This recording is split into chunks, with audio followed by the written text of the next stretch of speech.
¿Qué tal, señores? Buenas noches. La actualidad del día pasa por la elección del nuevo Papa, el argentino Jorge Mario Bergoglio, que ha tomado el nombre de Francisco. Analizaremos con nuestros invitados la figura del nuevo obispo de Roma y los retos que tiene por delante este primer Papa hispanoamericano y jesuita.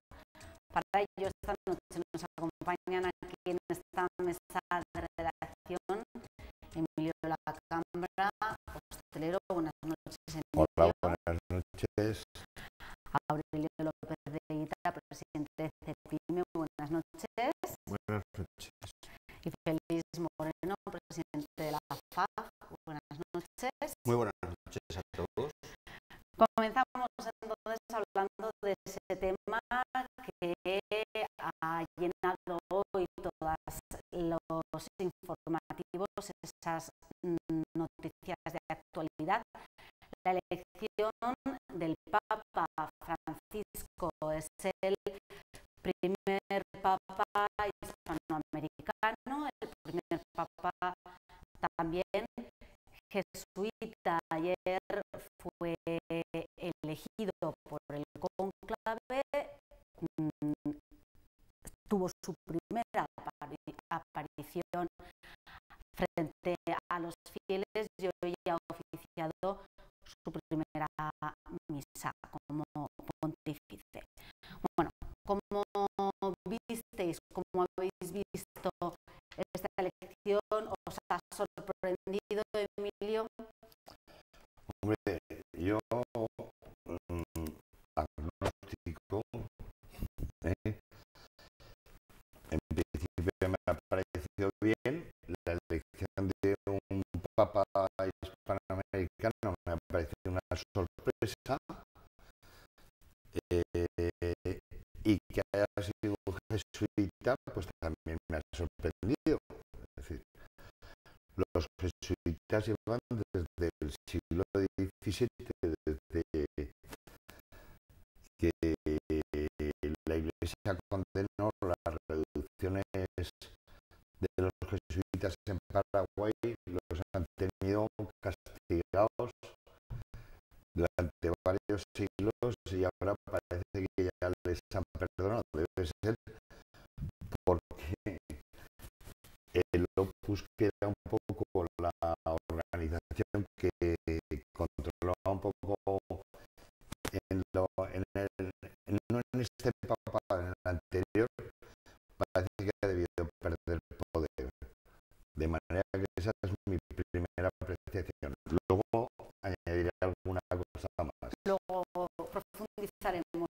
Aurelio, ¿te ha sorprendido a ti esta elección? Bueno, yo sin entrar en discusiones acerca del reparto de poder entre el Opus y los jesuitas, lo que sí es evidente es que es un Papa hispanoamericano, es un Papa procedente de la zona donde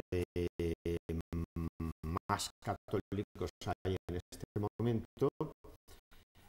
Es sorprendente el que forme parte de la compañía de Jesús, y desde luego yo pienso que lo que tiene ante sí es un reto importantísimo en estos momentos, en el cual la Iglesia tiene que adaptarse sí o sí a unas circunstancias absolutamente cambiantes y que demandan una presencia como mínimo de otra forma a la que ha venido siendo lo habitual hasta ahora. Yo creo que la sociedad está, como todos sabemos, en fase de cambio muy importante, y la Iglesia no se puede quedar al margen.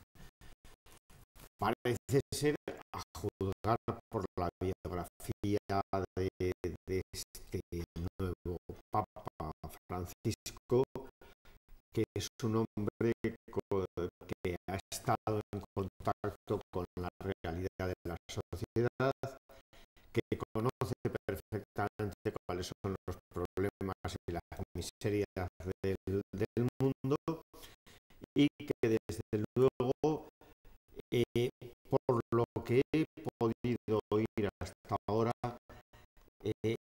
va a intentar adaptarse a lo fundamental de la doctrina católica, que es el Evangelio, intentando, en la medida que le sea posible, prescindir de todo lo que se le ha ido agregando a lo largo de los siglos, que no forma precisamente de lo que predicó Jesucristo en su día. Félix, ¿cómo ves la figura del nuevo Papa?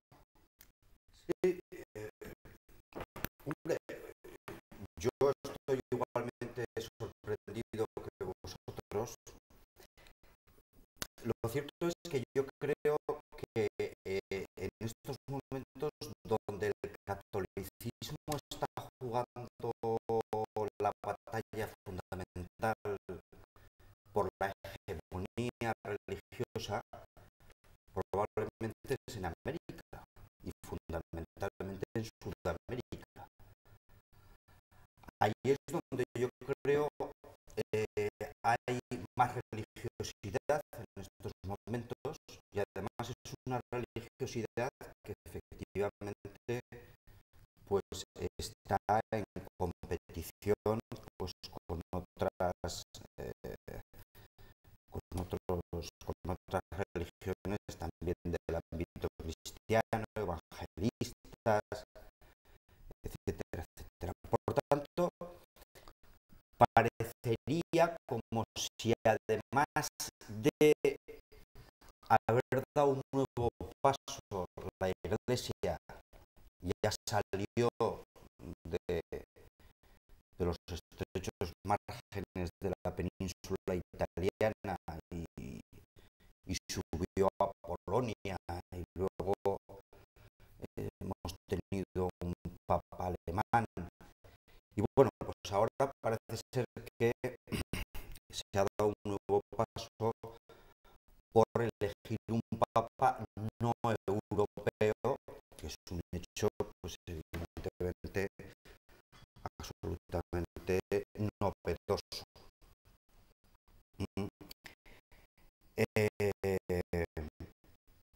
Pero yo creo que además de esto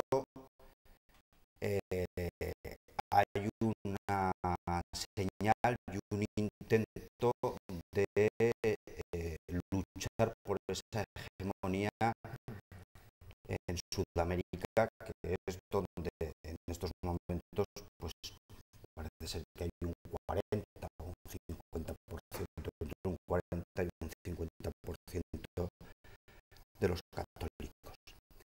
De todas formas, a mí,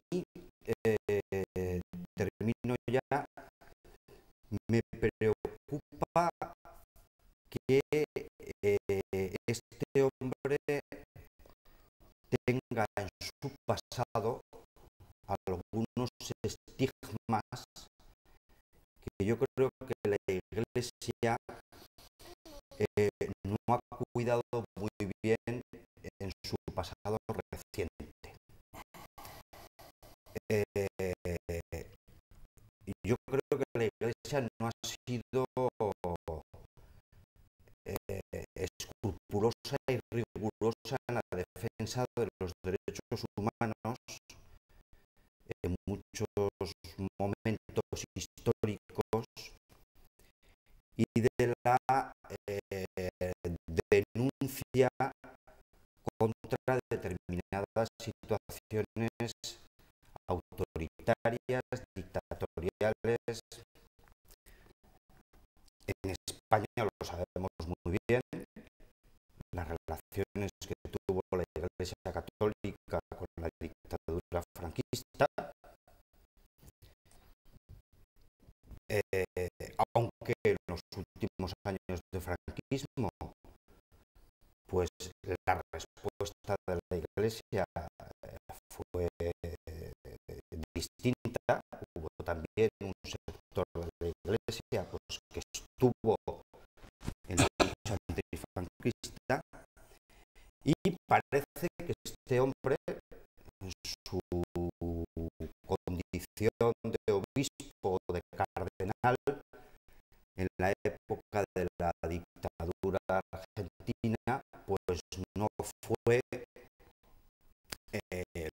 lo suficientemente riguroso a la hora de denunciar los abusos que se estaban haciendo contra los derechos individuales y colectivos. Yo creo que este elemento la Iglesia pues ni lo ha cuidado, ni si efectivamente es así, yo pienso que lo deberían haber analizado los cardenales que lo han elegido con más rigurosidad. Lo que está claro que es el primer papa hispanoamericano, como decíais, el primer papa jesuita, su nombre también es el primero de su nombre. ¿Creéis que estas primeras veces de cada una de estas cuestiones implica también un cambio en la forma de llevar el pontificado? ¿Creéis que este nuevo Papa Francisco va a significar ese cambio que pretende la Iglesia? Hombre, yo creo que eso es muy difícil que lo hagan, porque los 115 cardenales que forman, creo son 115 del conclave, yo creo que todos los que llegan ahí llegan ya perfectamente bien educados para tomar esas decisiones. Yo, con respecto a lo que decía aquí el amigo, es que la vida de este papa, su trayectoria anterior es muy contradictoria, porque por un lado tiene cosas que a mi juicio son muy buenas, que es su preocupación por los trabajadores, por la gente humilde, que ha manifestado varias veces. Su vida personal, por ejemplo, a mí me ha gustado que sea un hombre que tenga su propio apartamento, que se cocine él, que se desplace en autobús o en metro por Buenos Aires y tal, lo cual me parece positivo, y sin embargo tiene su pasado durante la dictadura, que así como ahora está criticando con bastante dureza a la presidenta, a la Kirchner, esa actitud no la tuvo, por ejemplo, con Videla, y hay varias acusaciones de familias de dos sacerdotes en concreto que lo acusan de haber denunciado a esos dos sacerdotes a la dictadura. Amén del tema de los robos de niños durante la dictadura de Videla, que lo denunciaron, y hay una abuela de Mayo que tiene presentada una querella contra él, que ha muerto ya la mujer.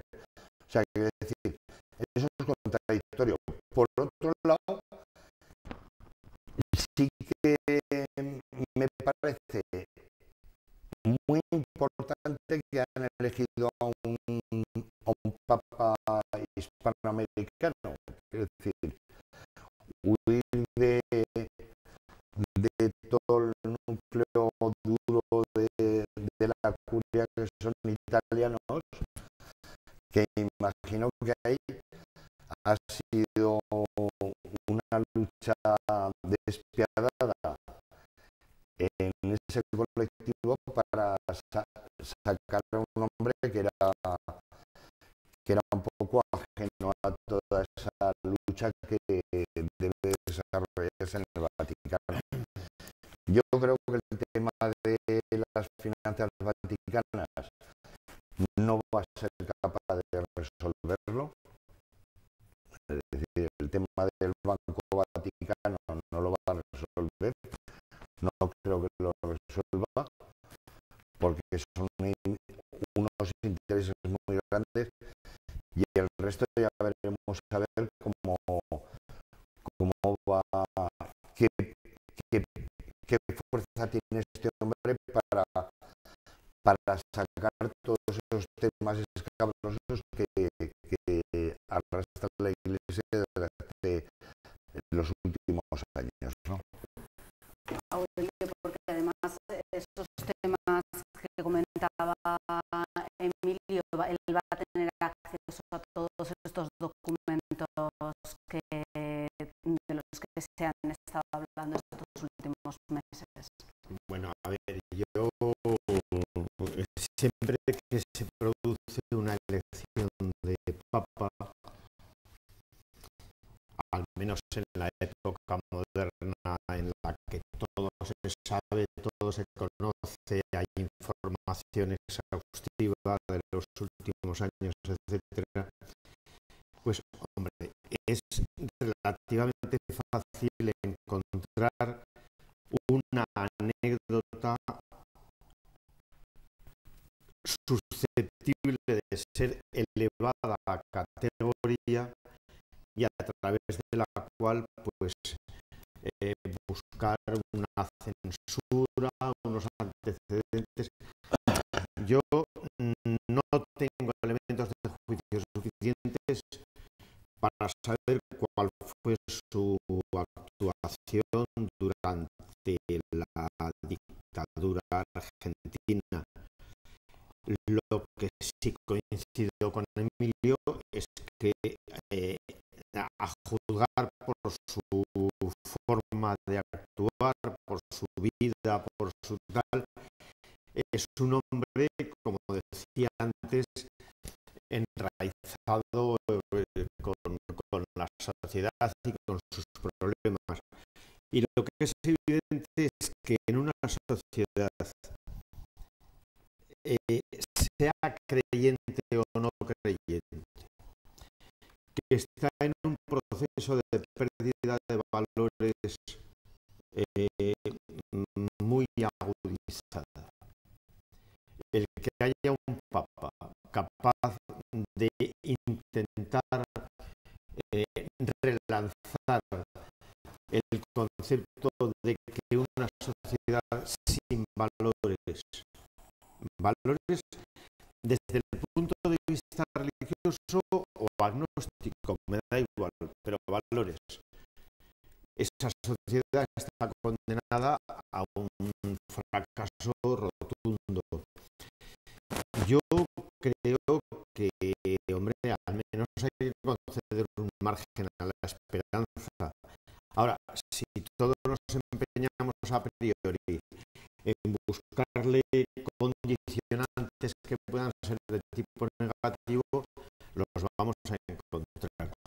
Pero lo que sí es evidente es que la Iglesia, como el conjunto de la sociedad, necesita un cambio de rumbo en este momento. Si este señor, el nuevo Papa Francisco, es capaz de darlo, bienvenido sea. Bueno, además, ese nombre que ha elegido, ¿no? Francisco podría estar vinculado con San Francisco de Asís, ese santo que luchó lucha contra las injusticias sociales, también hablamos precisamente de algunos de estos conflictos de injusticias sociales.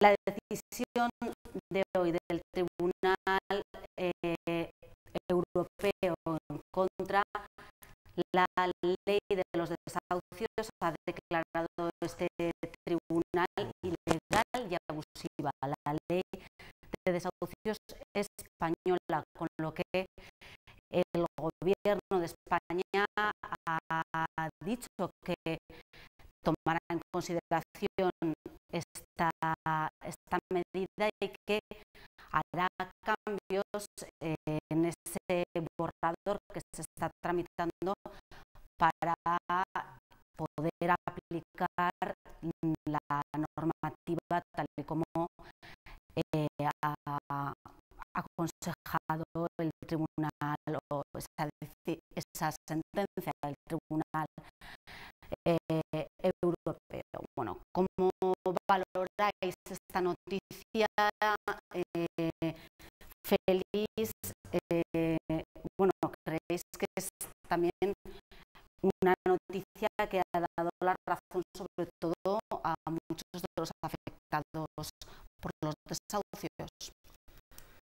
Bueno, para nosotros, la Federación de Barrios, hemos estado trabajando promoviendo la recogida de firmas junto con las plataformas de estos desahucios y se han recogido 1.400.000 firmas en toda España. Hay que recordar que para la iniciativa legislativa popular la Constitución española establece el requisito de 500.000 firmas. Es la primera vez que se recoge un número tan elevado de firmas en todo el territorio español para una iniciativa concreta, con lo cual demuestra un poco la importancia y la sensibilidad y la gravedad del problema de la vivienda en este país, que evidentemente no se puede circunscribir al problema procesal que plantea el Tribunal Europeo de Derechos Humanos, que evidentemente es importante también.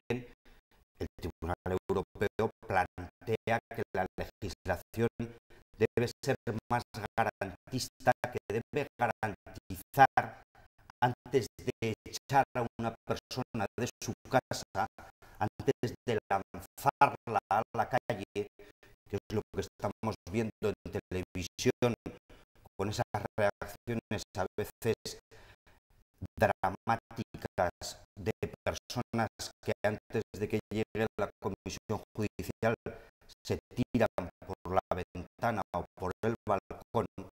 Lo que el Tribunal Europeo de Derechos Humanos está planteando que la legislación española debe garantizar mejor el lanzamiento en circunstancias o en procedimientos concretos en los que la persona que va a ser desahuciada se haya podido oponer o denunciar cualquier cláusula abusiva en su contrato de hipoteca. Pero para nosotros el problema no es este.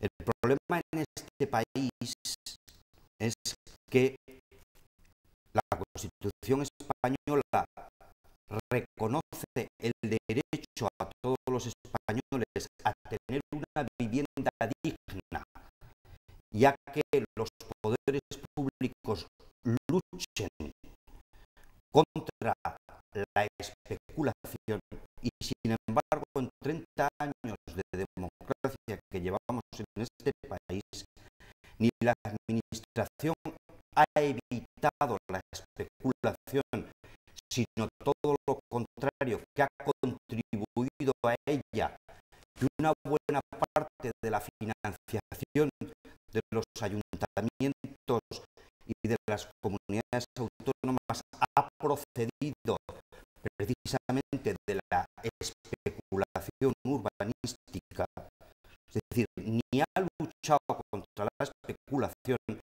se ha beneficiado y ha promovido y ni mucho menos ha garantizado el derecho de los españoles a tener una vivienda digna. Y para eso la iniciativa legislativa popular planteaba tres cuestiones. Una, la dación en pago.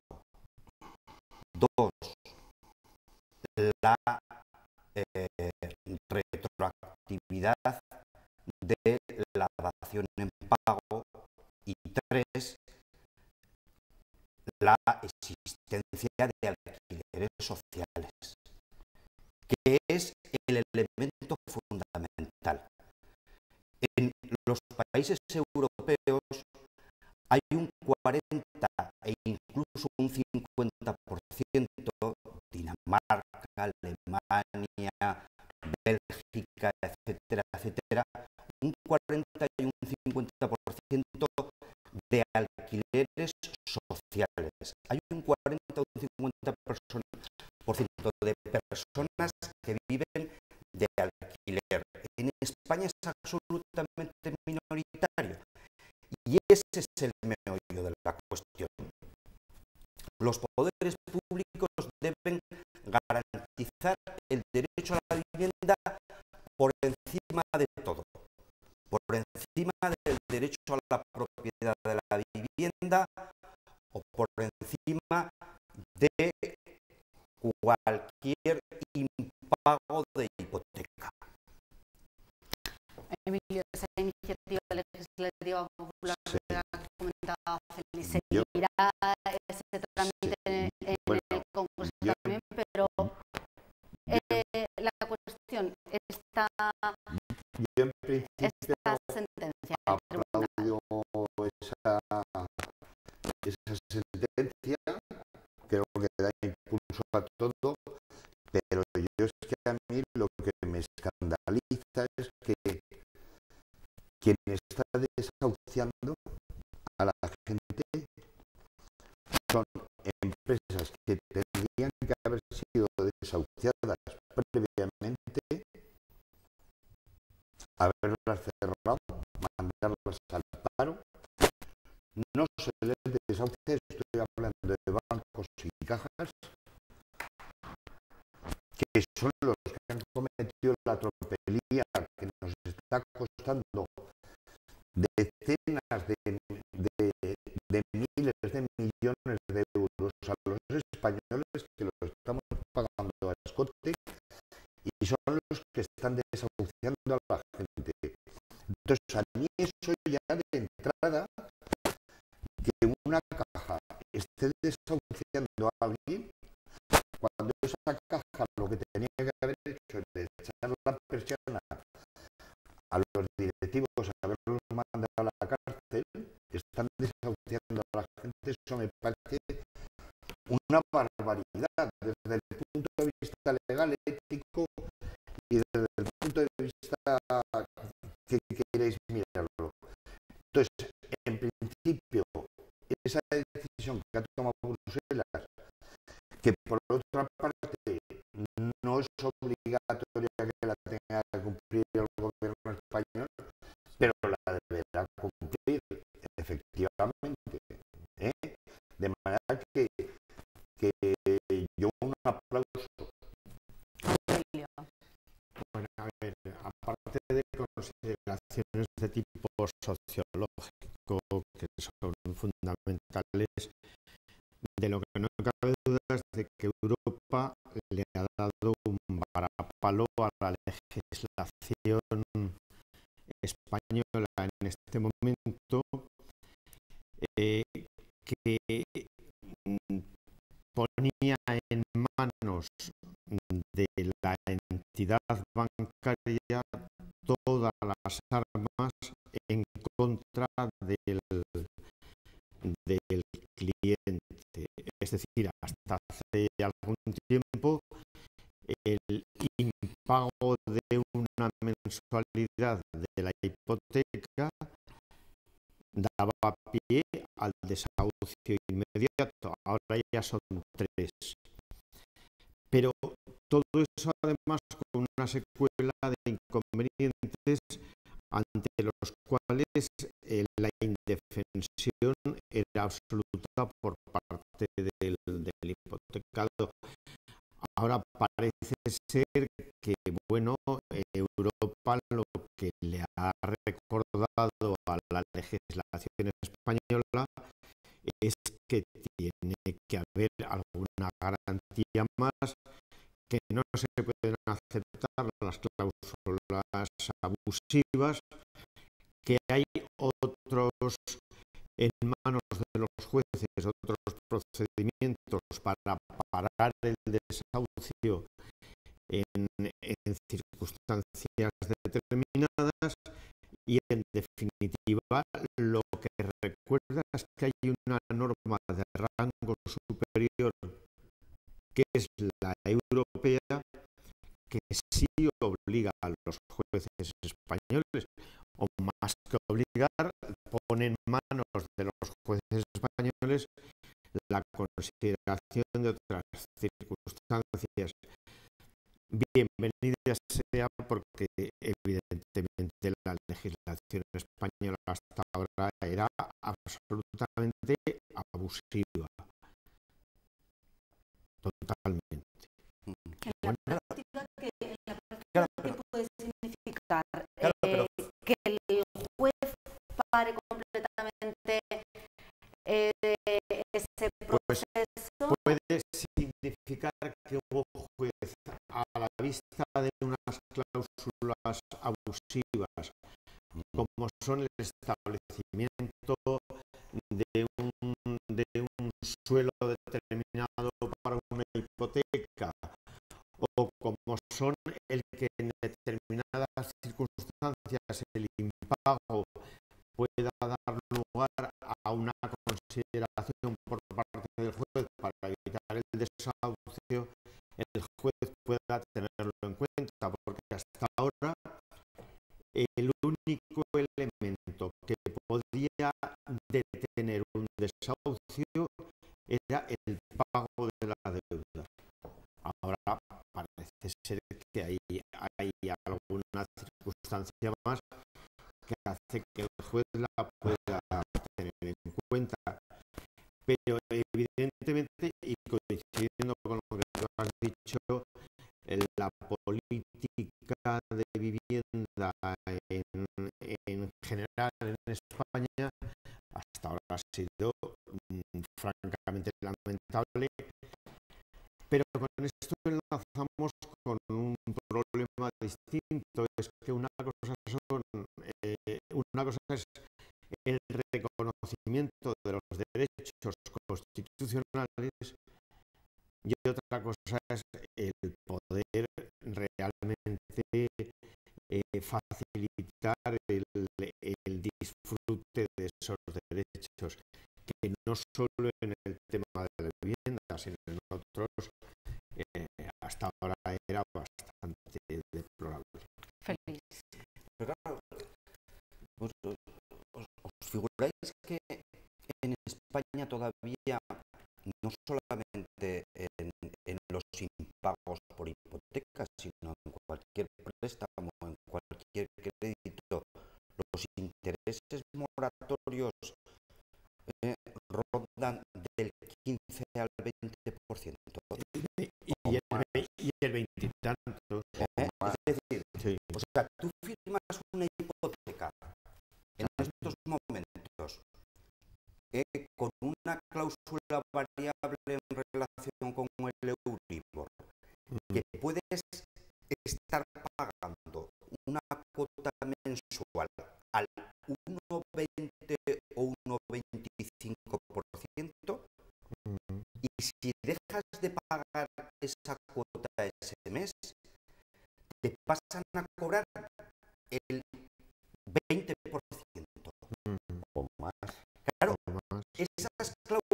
cláusulas que han venido arrastrándose proceden de cuando los intereses en España, en los años 70 y 80, estaban al 15. Claro. Entonces, claro, te decían, usted está pagando un interés del 15%, Claro. si usted deja de pagar, le voy a La penalizar moratoria, cobrándole con un 20. claro. Pero es que en este país nadie se ha dado cuenta que los intereses bancarios bajaron del 15 y se situaron en el 1, en el 2, en el 3, y sin embargo los intereses moratorios se seguirían firmando al 15 o al 20%. Eso es una cláusula abusiva. Y eso, Claro. y eso, si se denuncia en un contrato de hipoteca, podría dar lugar, según el Tribunal Europeo de Derechos Humanos, a que el juez dijese: yo no voy a echar a esta persona a la calle, Exactamente. no lo voy a denunciar, porque voy a analizar jurídicamente si esa cláusula del 20% del interés moratorio es abusiva y por tanto voy a declarar la nulidad de ese contrato, y que las circunstancias se adapten a la legislación, y que se declare, por ejemplo, que esos intereses son usurarios,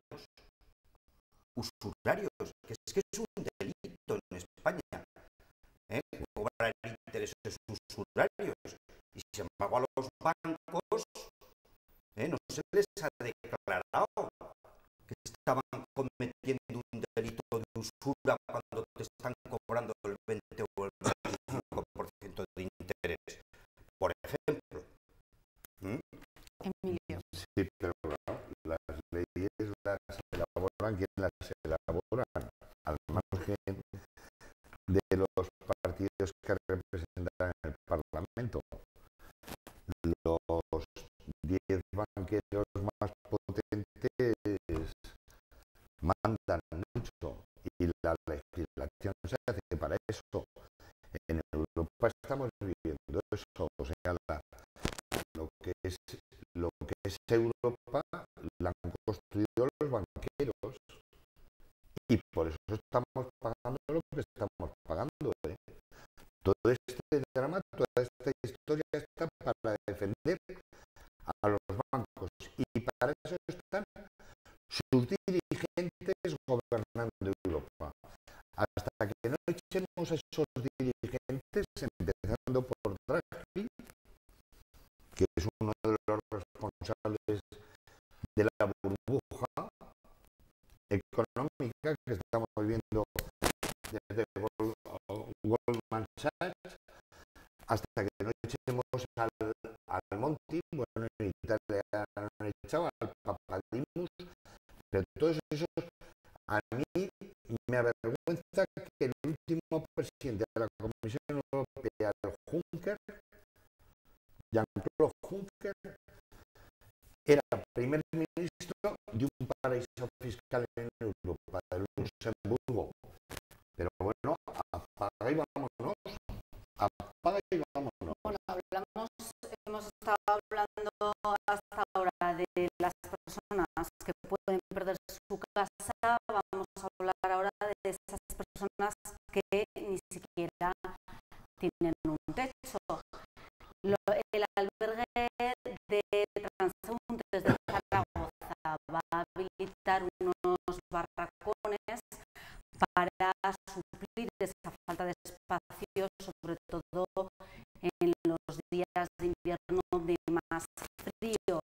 Parece ser que la reforma para ampliar este albergue costaría al ayuntamiento unos 2 millones de euros y por ahora no se puede llevar a cabo. Bueno, ¿cómo valoráis esta situación, Aurelio? Es una cara más del drama que está viviendo España en este momento, de dimensiones sociales espeluznantes. La cara más visible es la gente que tiene que vivir en un cajero o en la acera o en un soportal, pero repito, forma parte de un drama mucho mayor que, lo digo siempre que puedo, el drama de los 6 millones de parados, del paro juvenil, de las familias por debajo del umbral de la pobreza, etcétera, etcétera. Bueno es que se intente paliar a base de ampliar el albergue. Es cierto que no hay dinero, al parecer, para ampliar como debería intentarse el albergue. Creo que cuesta 21 millones de euros y entonces se va a adoptar una solución de emergencia que es ubicar unos barracones en los cuales se pueda alojar a la gente. Pero lo que no debemos olvidar nunca es que cuando hay un problema de la magnitud del que tenemos en España, no se puede paliar con parches coyunturales que son necesarios, pero hay que afrontar el verdadero problema. Y el verdadero problema es muchísimo más complejo, y mientras no remontemos la situación creada por la crisis económica, pues va a ser complicado. Pero claro, repito, es una cara más del problema. Habría que ver en qué situación está pues la Hermandad del Refugio, el Comedor del Carmen, Cáritas, el Banco de Alimentos, es decir, todos aquellos entes que de alguna manera, y alguno de los que están en esta mesa también lo conoce a fondo, ¿no, Emilio? Están intentando paliar el problema, pero esos son paños de agua caliente que hay que aplicarlos, pero no solucionan el problema. Creo de todas formas que son 2 millones de euros el coste de la ampliación. Pues habrá que sacarlos de donde sea. ¿Qué sitios para sacarlos hay? Sin duda. Feliz. Sí. Sí, pero fíjate, lo grave de este tema, que efectivamente todos coincidimos en la realidad y en el drama de la situación, lo grave en estos momentos es que un ayuntamiento como el de Zaragoza, con 650 millones de presupuesto, no tiene 2 millones para atender esta demanda, además una demanda que se está atendiendo por instituciones privadas de tradición en Zaragoza o por el ayuntamiento, fundamentalmente. Y una buena parte de toda la acción social en Zaragoza es atendida directamente por el ayuntamiento o por delegación o convenio con el gobierno de Aragón.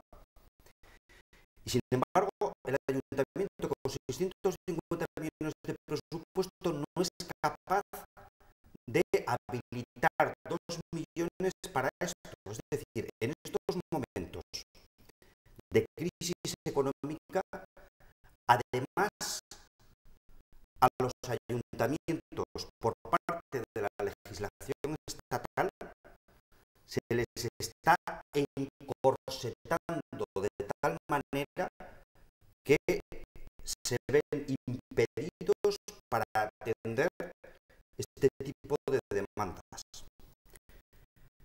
Y tenemos que recordar también lo que nos viene, es decir, la ley que se está preparando en Madrid contra la autonomía municipal y para limitar las intervenciones de los ayuntamientos, no solamente del de Zaragoza, en este tipo de actuaciones, va a impedir que los ayuntamientos puedan intervenir en cuestiones de educación, de acción social, etcétera, etcétera, que los ciudadanos son a la administración que primero dirigen, que se dirigen, y sobre todo un ayuntamiento como el de Zaragoza ha atendido y ha dado respuesta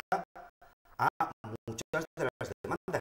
En estos momentos, por ejemplo, el Ayuntamiento de Zaragoza está dando respuesta a cantidad de familias que se les ha quitado la beca de comedor, que han tenido que sacar a sus niños de los comedores, niños que la comida única o principal la hacían precisamente en el comedor, y que por no darles la beca al gobierno de Aragón los han tenido que sacar. Y sin embargo es el ayuntamiento con una competencia impropia el que está atendiendo y el que va a atender, parece ser, con el presupuesto de este año, esa cuestión. Emilio, para concluir Sí, rápidamente. bueno, yo lo que digo es que cuando el poder público no actúa, la sociedad es bastante solidaria y hay unas respuestas solidarias que son maravillosas. Y eso es para avergonzar a los poderes públicos. Ustedes no lo hacen, que tenían que hacerlo, los ciudadanos lo vamos a hacer, dado que ustedes no lo hacen. Y esa es la denuncia que hay que hacerles. Bueno, Emilio, nos vamos. Muchas gracias a los tres por habernos acompañado. Se nos ha acabado el tiempo. Mañana